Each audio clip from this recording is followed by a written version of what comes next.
الحمد لله وحده لا شريك له والصلاة والسلام على من لا نبي بعده وعلى آله وأصحابه الذين أوفوا عهدا أما بعد فأعوذ بالله من الشيطان الرجيم بسم الله الرحمن الرحيم ولله الأسماء الحسنى فادعوه بها اللهم صل على محمد وعلى آل محمد كما صليت على إبراهيم وعلى آل إبراهيم إنك حميد مجيد اللهم بارك على محمد وعلى آل محمد كما باركت على إبراهيم وعلى آل إبراهيم إنك حميد مجيد۔ اللہ تعالیٰ کا فضل ہے، اللہ تعالیٰ نے ہمیں انسان بنایا، مسلمان بنایا، حضور اکرم صلی اللہ علیہ وسلم کا امتی بنایا اور اہل علم کے ساتھ ہمارا تعلق قائم فرمایا۔ ہم اہل علم نہیں ہیں، بس اہل علم سے تعلق ہے اور ہم اس تعلق کو اپنی سعادت سمجھتے ہیں۔ اہل علم تو اہل علم ہوتے ہیں، ان کا اپنا ایک مقام ہوتا ہے، بس اللہ ہمیں اس تعلق کے لاج رکھنے کی توفیق عطا فرما دے۔ ہماری مجلس علمی کا عنوان ہے عقائد، اخلاق، اعمال۔ عقائد پر گفتگو چل رہی تھی، اللہ تعالیٰ کی توحید کے بارے میں عقائد کیا ہونے چاہیے۔ تو میں نے عرض کیا تھا کہ یہ مجلس علمی کا جو بنیادی مقصد ہے وہ عقائد کی تنقیح اور عقائد کی تفہیم ہے۔ تنقیح کا معنی ہے کہ بات کو واضح کرے، ایک کو دوسرے سے الگ کرے، کھولیں، اور تفہیم کا معنی ہے کہ بات کو سمجھائیں۔ اللہ تعالیٰ کی ذات کے بارے میں بنیادی طور پر جو ہمیں عقائد رکھنے ہیں وہ ہیں اللہ تعالیٰ کی ذات، اللہ تعالیٰ کی صفات، اللہ تعالیٰ کے اسماء۔ آمنت باللہ کما ہوا باسمائہ و صفاتہ وقبلت جمیع احکامہ اقرار باللسان و تصدیق بالقلب۔ اس کا دل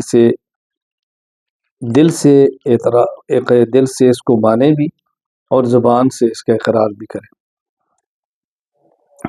اللہ تعالیٰ کی ذات، اللہ تعالیٰ کی صفات، اللہ تعالیٰ کے اسماء۔ ایک ہے اللہ تعالیٰ کے افعال، میں نے پہلے بھی عرض کیا تھا، اس کی میں درمیان میں وضاحت کر دوں گا تاکہ الجھن نہ ہو کہ ہم افعال کا مستقل ذکر کیوں نہیں کرتے۔ اللہ تعالیٰ کی ذات کے بارے میں بنیادی طور پر 5 باتیں ماننا ضروری ہیں۔ نمبر 1، اللہ تعالیٰ جسم نہیں، جوہر نہیں، عرض نہیں، طویل نہیں، عریض نہیں، کسی مکان میں نہیں، کسی خاص جہت میں نہیں۔ اللہ تعالیٰ مکان، جہت وغیرہ ان سے پاک ہے۔ دوسری بات، اللہ تعالیٰ احد، یکتا ہے۔ تیسری بات، اللہ تعالیٰ اول آخر ہے۔ چوتھی بات، اللہ تعالیٰ قدیم ہے۔ پانچویں بات، اللہ تعالیٰ بغیر جسم، بغیر مکان، بغیر جہت، بغیر کیفیت کے موجود ہے۔ نمبر 2، اللہ تعالیٰ کی صفات۔ صفات اللہ تعالیٰ کی 2 قسم کی ہیں، صفات محکمہ، صفات متشابہہ۔ جو واضح ہیں محکمہ ہیں، جو غیر واضح ہیں وہ متشابہہ ہیں۔ صفات محکمات کی 2 قسمیں ہیں، ذاتیہ اور فعلیہ۔ جن کے ساتھ اللہ موصوف ہو اور اس کی ضد کے ساتھ موصوف نہ ہو، یہ صفات ذاتیہ ہوتی ہیں۔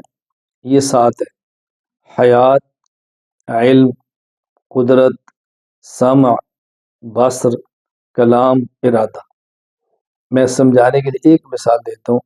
اللہ حی ہے، میت نہیں ہو سکتے، صفت حیات کے ساتھ موصوف ہیں، اس کی ضد موت کے ساتھ موصوف نہیں ہوتے۔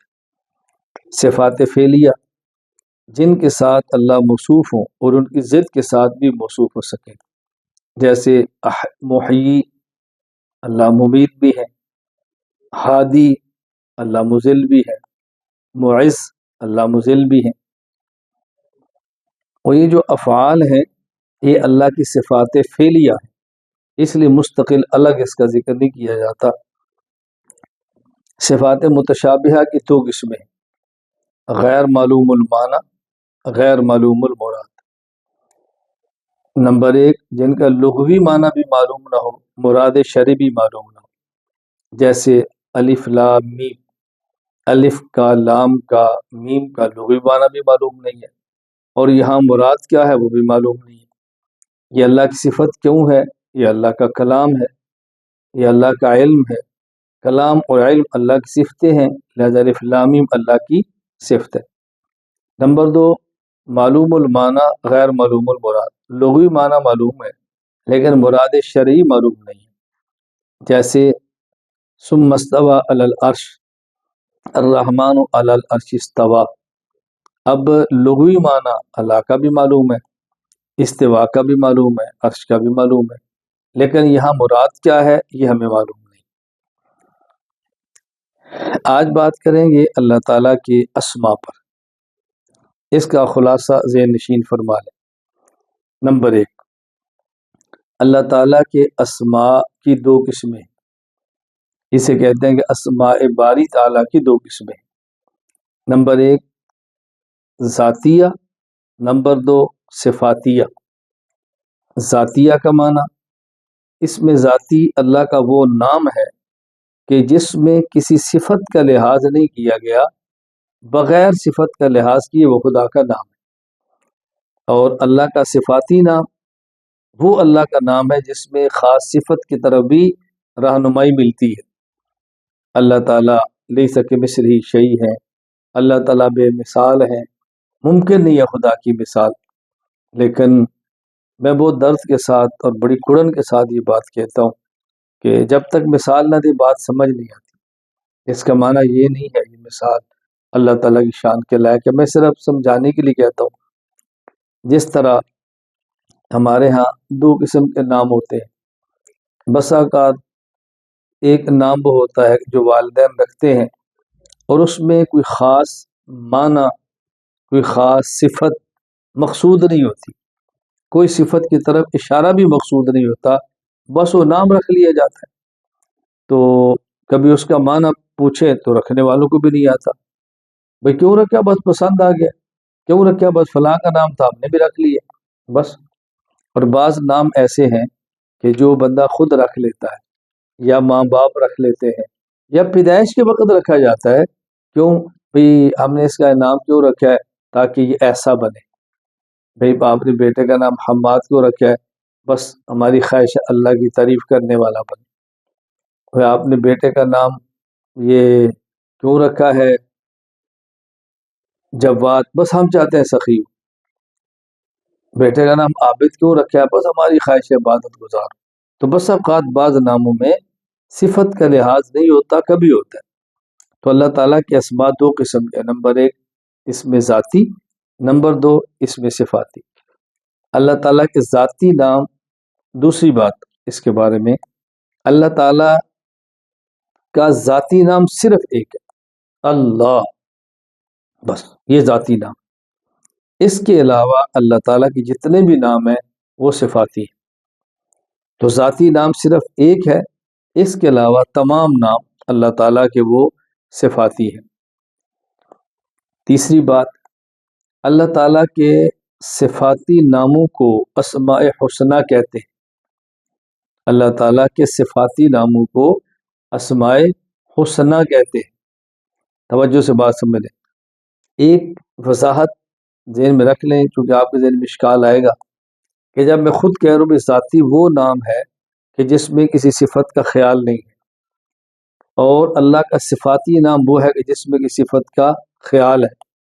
اب میں کہہ رہا ہوں اللہ کے صفاتی ناموں کو اسماء حسنہ کہتے ہیں، تو اللہ کے نام اللہ کو بھی اسماء حسنہ میں شمار کرتے ہیں، حالانکہ وہ صفاتی نہیں ہے، اس میں کسی صفت کا لحاظ بھی نہیں ہے۔ اس کا جواب کیا ہے کہ اس کو اسماء حسنہ میں جو شمار کرتے ہیں، اس لیے نہیں کہ اس میں کسی خاص صفت کا لحاظ ہے، اس لیے کہ لغت کے اعتبار سے اللہ کا ہر نام ہی آسن ہے، اللہ کا ہر نام ہی پیارا ہے، اللہ کا ہر نام ہی عمدہ ہے۔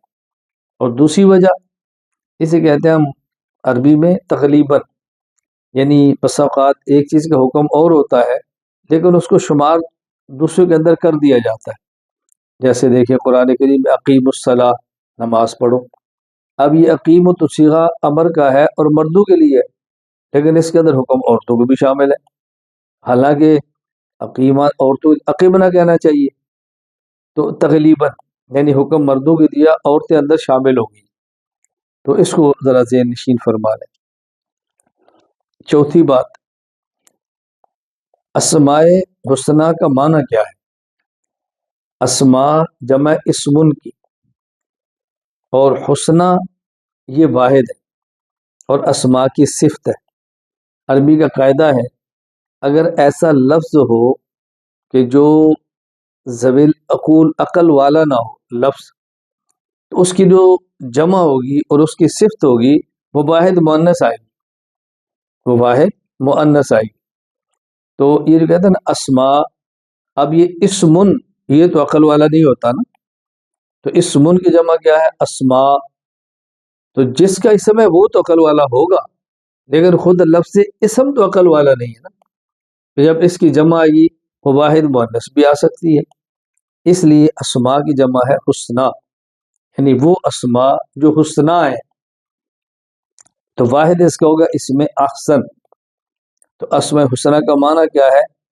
اسماء حسنہ ان الفاظ کو کہتے ہیں جو اللہ تعالیٰ کی کسی صفت پر دلالت کریں، اسے کہتے ہیں اسماء حسنہ، جو اللہ تعالیٰ کی کسی صفت پر دلالت کریں۔ نمبر 5، یہ اسم اور صفت میں فرق کیا ہے؟ یہ اللہ کے اسماء حسنہ ہے، یہ اللہ کی صفات ہے، فرق کیا ہے؟ صفت کہتے ہیں کمال کو، صفت کہتے ہیں خوبی کو۔ جب یہ کہیں کہ یہ اللہ کی صفت ہے، اس کا معنی یہ اللہ کا کمال ہے، یہ اللہ کی خوبی ہے، اور جب یہ کہیں کہ اللہ کا اسم ہے، اس کا معنی ہوگا یہ وہ لفظ ہے جو کسی خوبی کی طرف رہنمائی کرتا ہے، جو کسی خوبی پر دلالت کرتا ہے، جس سے پتہ چلتا ہے کہ اللہ تعالیٰ کے اندر فلاں کمال ہے۔ مثال سے سمجھو، ایک ہے لفظ رحم، یہ صفت ہے، اور ایک ہے رحیم، یہ اسم ہے۔ یعنی رحم کا معنی رحمت کرنا، مہربانی کرنا، اور رحیم کا معنی مہربانی کرنے والا۔ ایک ہے کرم، ایک ہے کریم، ایک ہے علم، ایک ہے علیم، ایک ہے قدرت، ایک ہے قدیر، بات سمجھ رہے؟ ایک ہے حیات، ایک ہے حیون۔ تو علم کا معنی کیا ہے؟ جاننا، علیم کا معنی جاننے والا۔ تو علم اللہ کی صفت ہے، اور علیم یہ اللہ کا اسم ہے، تو یہ اسم اور صفت میں فرق ہے، یہ ذہن میں رکھ لیں۔ یہاں ایک نمبر 6 اور وضاحت بھی سنیں۔ بسا اوقات صفت کو اسم بھی کہہ دیتے ہیں، یہ میں وضاحت اس لیے کر رہا ہوں تاکہ الجھن نہ رہے۔ یعنی علم اللہ کی صفت ہے، علیم اللہ کا اسم ہے، اور کبھی کہہ دیتے ہیں کہ علیم اللہ کی صفت ہے، رحم صفت ہے اور رحیم اللہ کا اسم ہے، لیکن کبھی یہ بھی کہہ دیتے ہیں بھائی رحیم خدا کی صفت ہے۔ یہ رحیم خدا کی صفت کا معنی کیا ہوتا ہے کہ رحم اللہ کی صفت ہے، کریم اللہ کی صفت ہے، اس کا معنی کیا ہوتا ہے؟ کرم اللہ کی صفت ہے۔ تو کریم اللہ کی صفت ہونے کا معنی کیا ہے؟ اللہ کریم۔ یہ اگر آپ کہتے ہیں اللہ الکریم، الف لام داخل کر دیں تو ترکیب میں لفظ اللہ موصوف بنے گا، الکریم اس کی صفت بنے گی۔ ویسے تو کریم اسم ہے نا کہ صفت والا ہے، تو جس طرح ہم دنیا میں کہتے ہیں نا کہ جی فلاں بندہ سخی ہے، کیا مطلب؟ سخاوت کرتا ہے، تو سخی جو کہتے ہیں اس کی صفت ہے، کیا معنی؟ وہ سخاوت کرتا ہے۔ تو میں نے بات وضاحت کی ہے، صفت اللہ کے کمال کو کہتے ہیں، اور اسم اور لفظ کو کہتے ہیں جو اللہ کے کمال پر دلالت کرتا ہے، جو اللہ کے کمال پر دلالت کرے اس کو کہتے ہیں یہ اسم ہے۔ چھٹی بات، کبھی اسم کو صفت بھی کہہ دیتے ہیں، یعنی علیم اللہ کا اسم ہے، اس کو صفت بھی کہہ دیتے ہیں. قدیر اللہ کا اسم ہے، اس کو صفت بھی کہہ دیتے ہیں. صفت تو قدرت ہے، لیکن کبھی کہتے ہیں قدیر اللہ کی صفت ہے، حالانکہ وہ اللہ کا اسم ہوتا ہے. اس کو اچھی طرح ذہن نشین فرمائے. نمبر 7، اللہ تعالیٰ کے نام تو بہت ہے، لیکن ہم کون سا نام اللہ کا اللہ کی مخلوق کے لیے بھی استعمال کر سکتے ہیں؟ ذہن نشین فرمائے. مثلا کسی بندے کو رحیم کہہ سکتے ہیں کہ نہیں؟ رحیم تو اللہ کا نام ہے. رحمان کسی کو کہہ سکتے ہیں، رحمان تو اللہ کا نام ہے. یہ ذہن میں رکھ لیں. یہاں ایک قاعدہ اور ضابطہ اچھی طرح ذہن نشین فرما لیں. ایک ہے اللہ تعالیٰ کا نام ذاتی، یہ کسی بھی صورت میں مخلوق کے لیے استعمال نہیں ہو سکتا. مخلوق کے کسی فرد کو اللہ کسی صورت میں نہیں کہہ سکتے. ایک ہے اللہ کا ذاتی نام. اللہ کا ذاتی نام مخلوق پر استعمال نہیں ہو سکتا، جائز نہیں. نمبر 2، اللہ کے صفاتی نام. صفاتی ناموں میں سے بعض نام وہ ہیں جو اللہ کی مخصوص صفت پر دلالت کرتے ہیں، اس کا استعمال بھی مخلوق پر جائز نہیں ہے. جیسے رحمان، یہ اللہ کی مخصوص صفت ہے. رحمان، رحمان کا معنی کیا ہوتا ہے؟ بڑا مہربان. بڑا مہربان کا معنی ہر کسی پہ رحم کرنے والا. یہ ہر کسی پہ رحم کرنا یہ مخلوق کے بس میں نہیں، یہ رحمان ہی ہے. خالق، خالق کا معنی کیا ہوتا ہے؟ عدم سے وجود میں لانا. عدم سے وجود میں لانا کسی کے اختیار میں نہیں، اس لیے کسی کو خالق نہیں کہہ سکتے. کسی کو خالق نہیں کہہ سکتے. تو اللہ تعالیٰ کی وہ صفات جو اللہ کے ساتھ مخصوص ہے، جو لفظ اس پہ دلالت کرتا ہے، یہ اسماء حسنہ مخلوق میں سے کسی پر استعمال کرنا جائز نہیں. المتکبر، جائز نہیں کسی مخلوق میں کسی کو کہنا.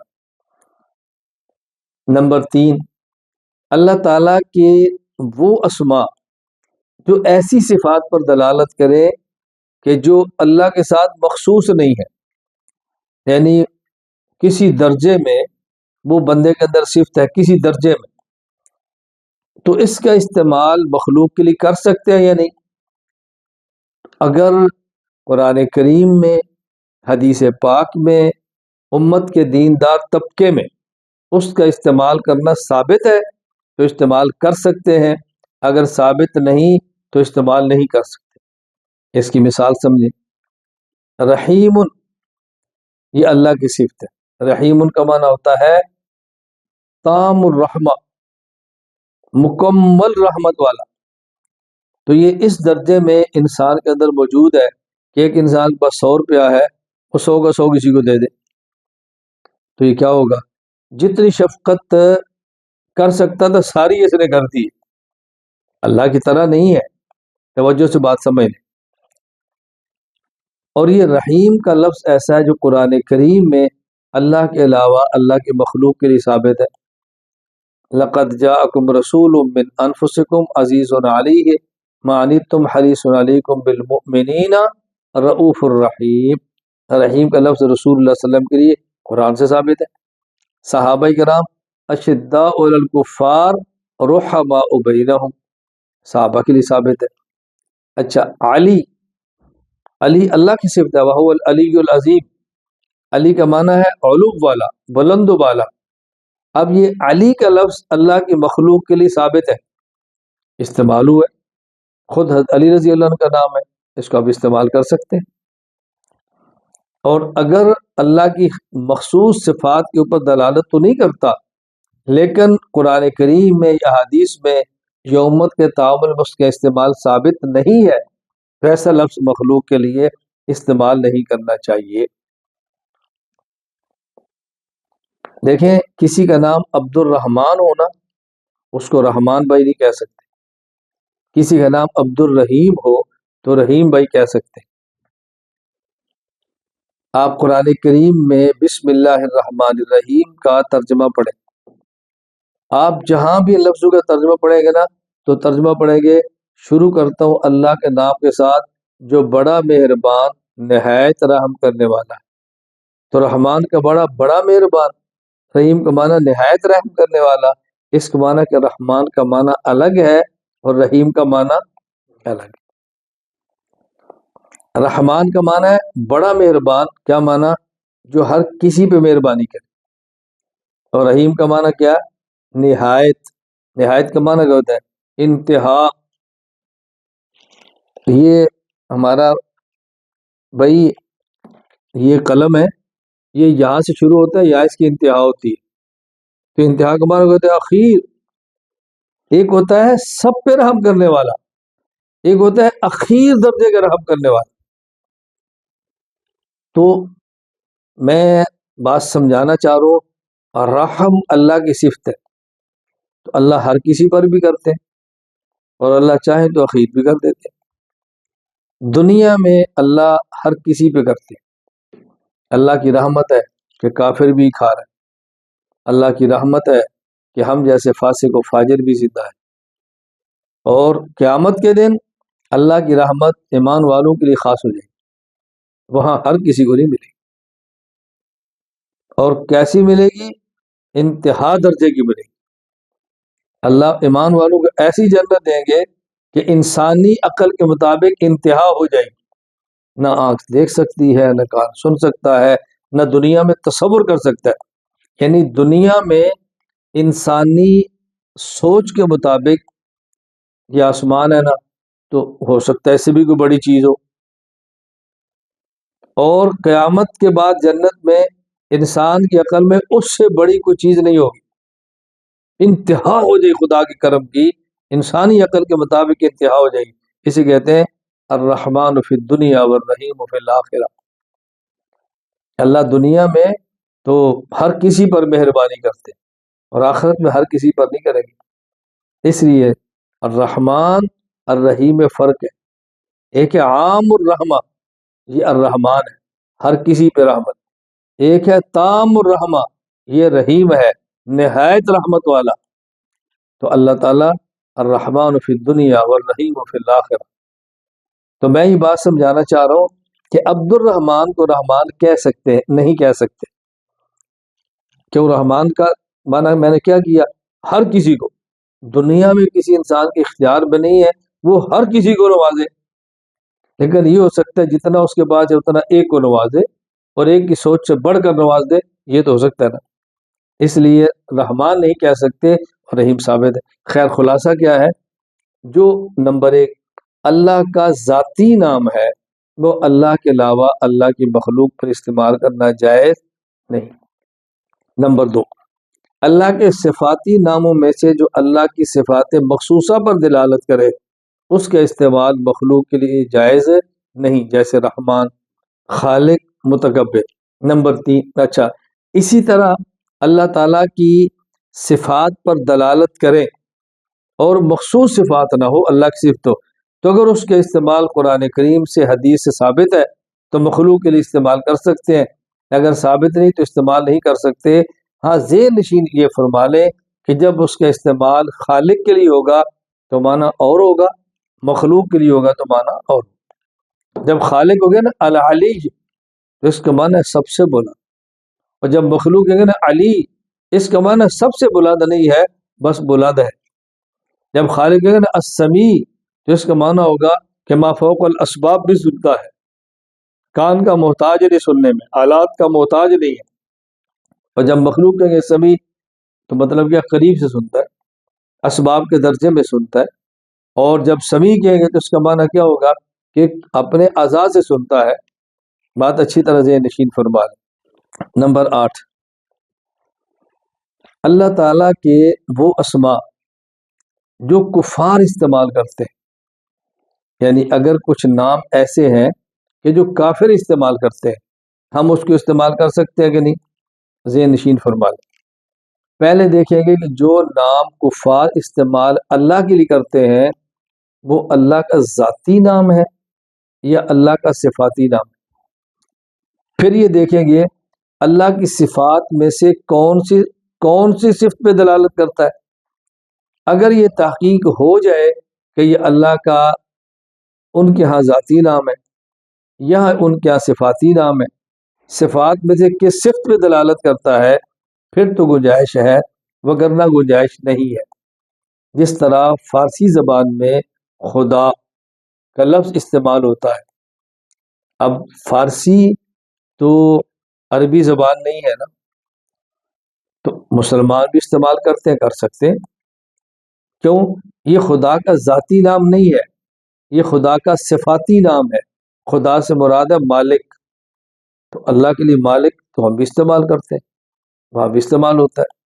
تفصیل اس کی میری مستقل توحید باری تعالیٰ فائل پہ موجود ہے کہ اللہ کو خدا کا ناجائز ہے، اس پر یہ دلائل ہیں، جو جائز نہیں کہتے ان کے یہ دلائل ہیں، اور ان کے دلائل کے یہ جواب ہے۔ آپ حضرات توحید باری پر میری فائل منگا لیں، اس میں مکمل اس پر بحث موجود ہے، اور صرف اللہ تعالیٰ خدا کا ناجائز ہے اس پر مستقل میری فائل بھی موجود ہے، آپ اس کو دلائل سے یاد کر سکتے ہیں۔ نمبر 9، اللہ تعالیٰ کے اسماء حسنہ، اس کی فضیلت، کیونکہ حدیث پاک میں رسول اکرم صلی اللہ علیہ وسلم نے اپنے مبارک الفاظ میں جو ارشاد فرمایا کہ اللہ تعالیٰ کے 99 نام ہے، اور آپ تسعۃ و تسعین، اور آگے وضاحت ہے مئۃ الا واحدۃ، ایک کم 100، یہ 99 نام ہے۔ من احصاها دخل الجنہ، جو اس کو یاد کرے گا وہ جنت میں جائے گا۔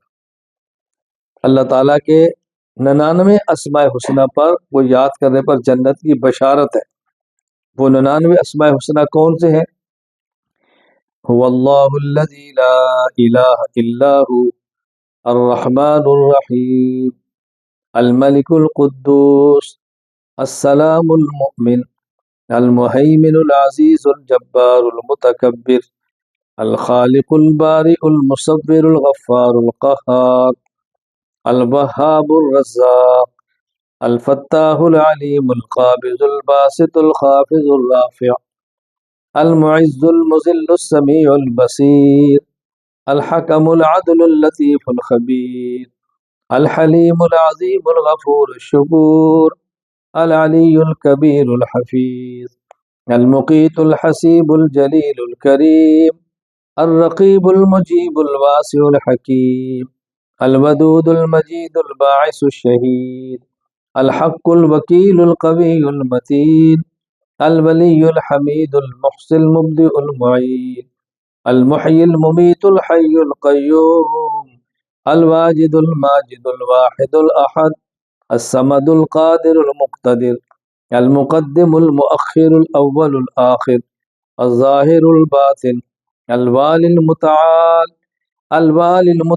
البر التواب المنتقم العفو الرؤوف مالک الملک ذو الجلال والاکرام المقسط الجامع الغنی المغنی المانع الضار النافع النور الہادی البدیع الباقی الوارث الرشید الصبور۔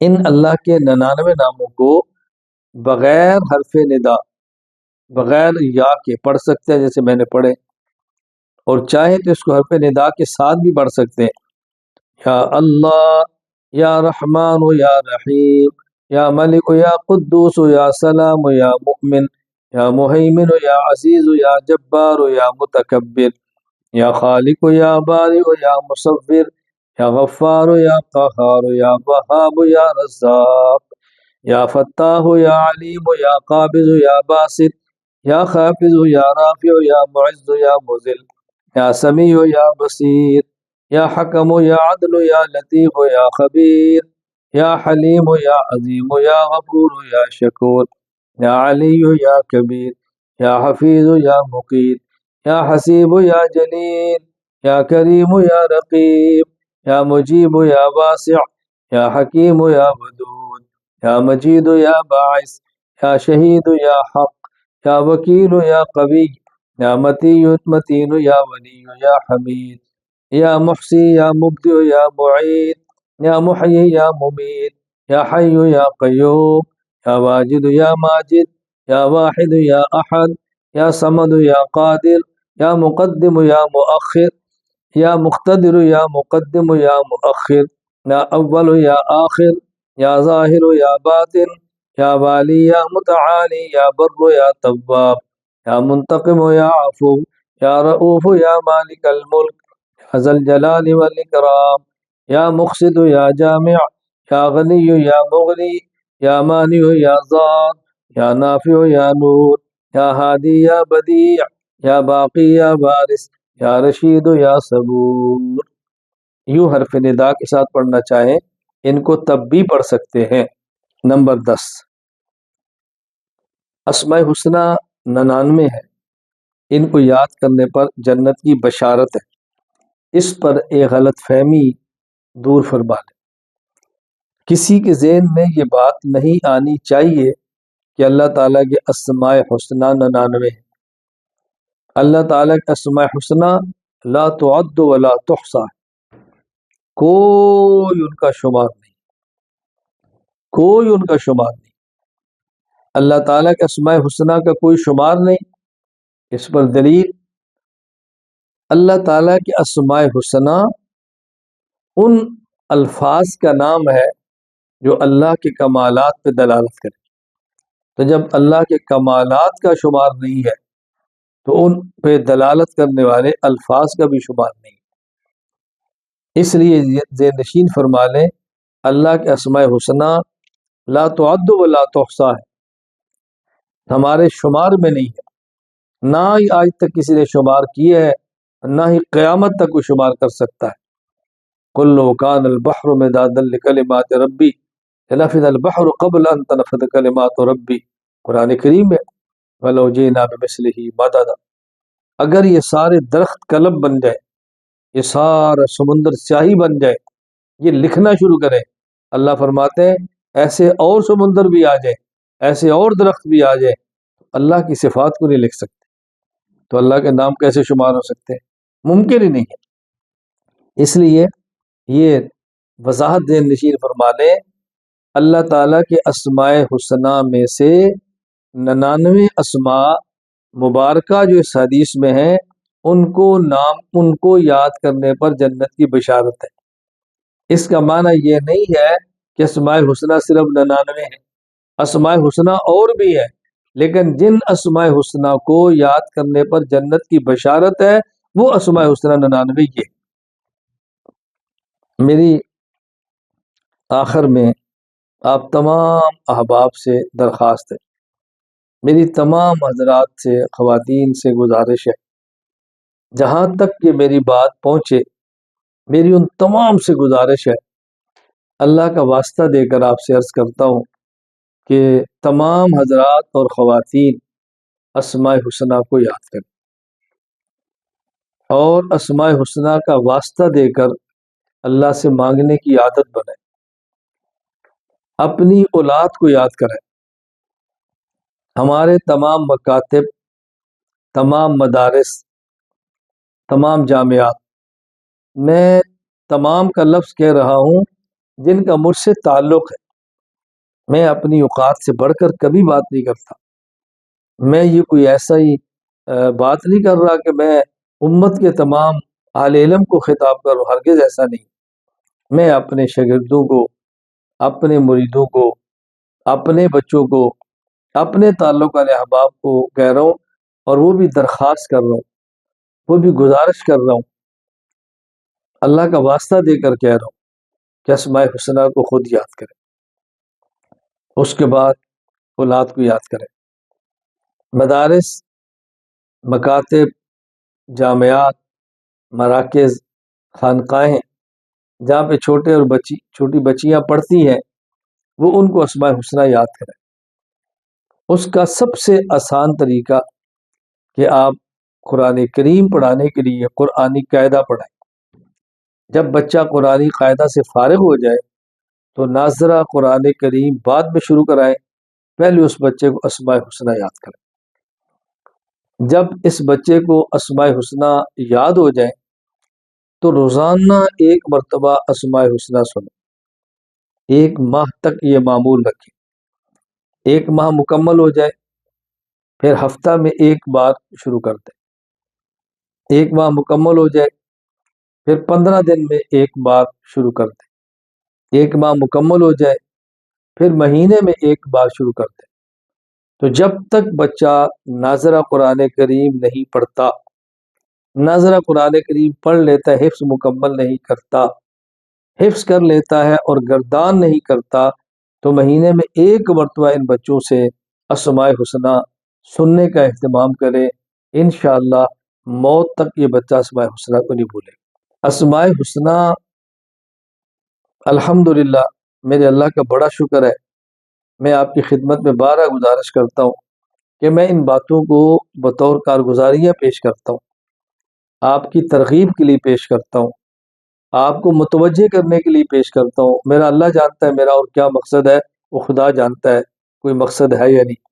میں کارگزاری کے طور پہ کہتا ہوں الحمدللہ میرے اللہ کا فضل ہے، کرم ہے کہ میں یومیہ چاشت کی نماز پڑھنے کے بعد اسماء حسنہ پڑھتا ہوں، اور اسماء حسنہ پڑھ کے ان کا واسطہ دے کر اپنے اللہ سے دعا مانگتا ہوں۔ جہاں اور دعائیں مانگتا ہوں، ایک دعا ضرور مانگتا ہوں، اللہ محسن فرجی، اے اللہ میری عزت کی حفاظت فرما، میری شرمگاہ کی حفاظت فرما۔ میں یومیہ ایک مرتبہ یہ دعا چاشت کے بعد اسماء حسنہ پڑھ کے مانگتا ہوں، اور ایک مرتبہ یہ دعا تہجد کے بعد پڑھتا ہوں۔ رسول اکرم صلی اللہ علیہ وسلم کے ارشاد ہے، میں یضمن لی ما بین فخذی و ما بین خدی اضمن لہ الجنہ، جو شخص مجھے اپنی زبان کی ضمانت اور گارنٹی دے دے، اور جو شخص مجھے اپنی شرمگاہ کی ضمانت اور گارنٹی دے دے، میں محمد اس کی جنت کی ضمانت دیتا ہوں صلی اللہ علیہ وسلم۔ اس لیے میں آپ کی خدمت میں گزارش کرتا ہوں، مجھے امید ہے کہ آپ میری اس آواز پر لبیک فرمائیں گے، مجھے امید ہے علماء اس کو یاد کریں گے، عالمات یاد کریں گی، طلباء یاد کریں گے، طالبات یاد کریں گی، سننے والے میرے بھائی اور بیٹے یاد کریں گے، میری بہنیں اور میری بیٹیاں یاد کریں گی، اور جن حضرات کے مدارس ہیں وہ اپنے مدارس میں اس کا معمول بنائیں گے۔ اسماء حسنہ کو لکھ کے دیوار پہ لٹکا دینا بہت اچھی بات ہے، برکت والی چیز ہے، لگانا چاہیے، لیکن یہ کافی نہیں ہے۔ اسماء حسنہ لکھ کے کسی بچے کے گلے میں تعویذ بنا کے ڈال دیں، گنجائش ہے، لیکن یہ کافی نہیں ہے۔ ہمارے بچے یاد کر لیں، یہ کافی نہیں ہے، ماں باپ یاد کریں۔ نہیں یاد ہوتا تو یاد کریں، کوشش کریں، یاد کرتے کرتے مر جائیں، اور جب تک زبانی یاد نہیں ہوتا اپنے سامنے رکھ لیں اسماء حسنہ کو، دیکھ کر پڑھ لیا کریں، دیکھ کر پڑھ لیں۔ اکثر قرآن کریم جو ہمارے ہاں چھاپے جاتے ہیں ان کے شروع میں اسماء حسنہ لکھے ہوتے ہیں۔ سوال یہ ہے کہ اسماء حسنہ کو قرآن کریم کے آغاز میں لکھنے کا مطلب کیا ہے؟ یہ اس لیے لکھا جاتا ہے تاکہ بچے اس کو یاد کریں۔ تو مجھے امید ہے کہ اس کے سننے کا اہتمام کریں گے۔ اللہ مجھے اور آپ سب کو عقائد کو، اخلاق کو، مسائل کو سمجھنے کی توفیق دے، اپنی زندگی میں لانے کی توفیق دے۔ اللہ تعالیٰ اس کو عام کرنے کی توفیق عطا فرمائے۔ توحید باری تعالیٰ کے حوالے سے میں نے مختصر سی گفتگو ان 16 نشستوں میں عقائد کے حوالے سے کی ہے۔ کچھ عقائد کی اہمیت بتائی ہے، کچھ عقائد کی قسمیں بتائی ہیں، کچھ آپ کی خدمت میں توحید باری تعالیٰ پر بات کی ہے۔ تو اللہ تعالیٰ مجھے بھی توفیق دے، اللہ آپ کو بھی توفیق عطا فرمائے۔ میں آج کی مجلس میں ایک دو چیزوں کی وضاحت کرنا چاہتا ہوں، اس کو اچھی طرح سے مات فرما لیں۔ ایک بات تو یہ کہ بہت سارے احباب کبھی بیان فرما دیتے ہیں، کبھی تحریر شائع فرما دیتے ہیں کہ عقائد میں گفتگو سے بچنا چاہیے، بڑا نازک معاملہ ہے، ان موضوعات پر مناظروں سے بچنا چاہیے، بڑا نازک معاملہ ہے۔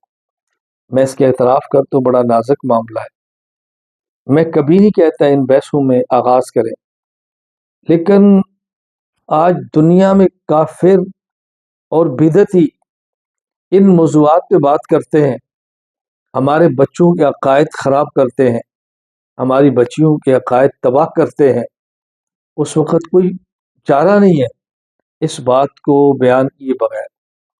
آپ ہماری مجبوری سمجھنے کی کوشش کریں۔ اللہ تعالیٰ کی ذات کے بارے میں آپ کیا سمجھتے ہیں کہ مجھے خوف نہیں ہے؟ آپ کیا سمجھتے ہیں کہ میں نہیں ڈرتا؟ میرا جی چاہتا ہے میں ان باریک باتوں کو چھیڑوں؟ ہرگز نہیں۔ لیکن میری مجبوری کو سمجھنے کی کوشش کریں۔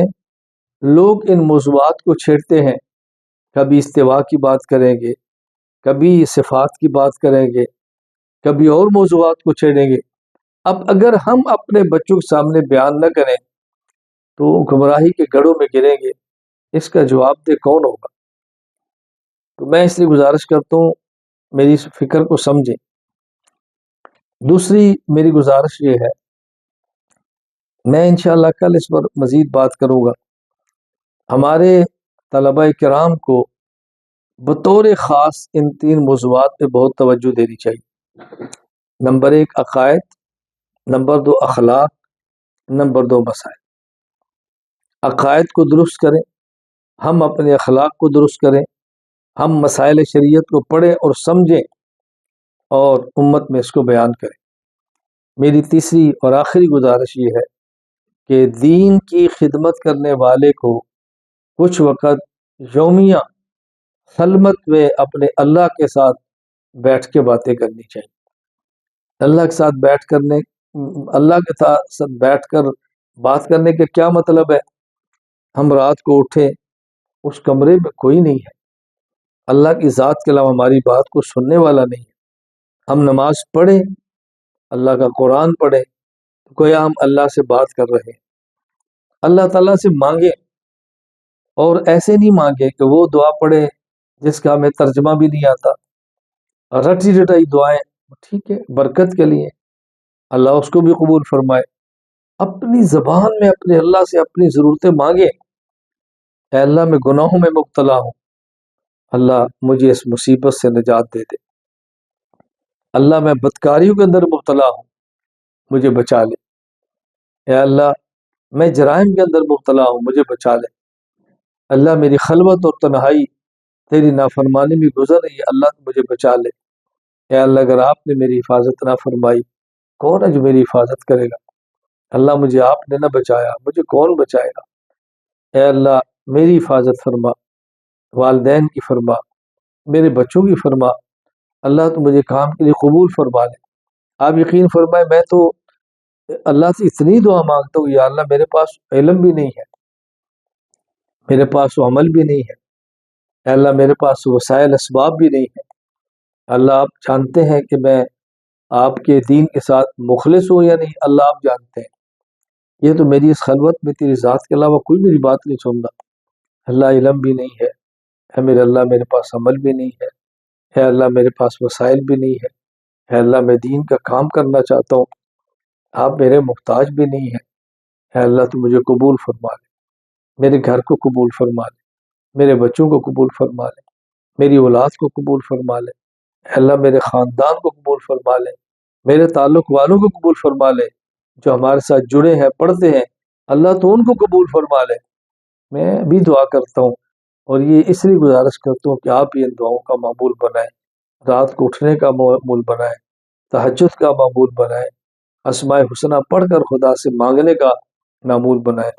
تو میری آپ سے گزارش ہے کہ وہ حضرات جو میرے شاگرد ہیں یا وہ بچے جن کا مجھ سے اصلاحی تعلق ہے، یا بچیاں ہماری شاگرد ہے یا ہم سے اصلاحی تعلق ہے، وہ اگر ان کو یاد ہے تو اللہ کا شکر، اگر نہیں یاد تو اسماء حسنہ آج سے یاد کرنا شروع کریں اور مجھے اطلاع کریں، میں بہت خوش ہوں گا کہ مجھے استاد اسماء حسنہ یاد ہے، یا نہیں یاد تو یاد کرنا شروع کریں، جب یاد ہو جائے تو مجھے میسج کریں کہ اللہ کا شکر ہے استاد جی میں نے اسماء حسنہ یاد کرا دی۔ جن کے مکاتب اور مدارس ہے بچوں کو یاد کراتے ہیں تو بہت اچھا، اگر نہیں یاد کراتے تو شروع کرا دیں اور پھر مجھے اطلاع کرے کہ ہم نے شروع کرا دی۔